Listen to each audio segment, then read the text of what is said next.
تم رصد مكالمة هاتفية، وهذه جاتنا رسالة من شرفاء وزارة الداخلية تقول لنا معلومة.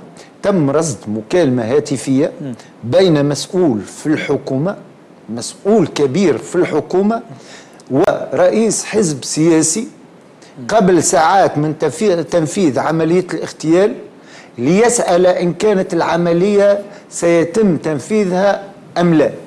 وقد رجعنا واتصلنا ببعض الناس من الإطارات الأمنية، وهنا راني نحيي الإطارات الأمنية الشرفاء، رغم وجود أيضا كائنات سرطانية داخل هذه المؤسسة، لكن نحيي الشرفاء أكدوا لي أنه تم رصد هذه المكالمة، ويقولوا أنه التسجيل موجود. عند شكون موجود؟ هذا سؤال.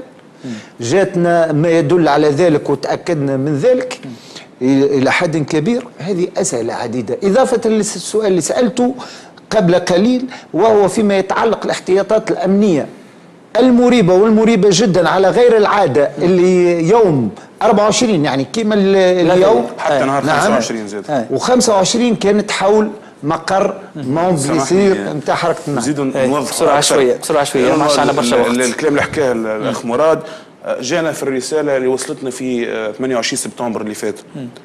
المكالمه هذه راهي بين راشد الغنوشي وعلي العريض مع 8:15 نتاع الصباح.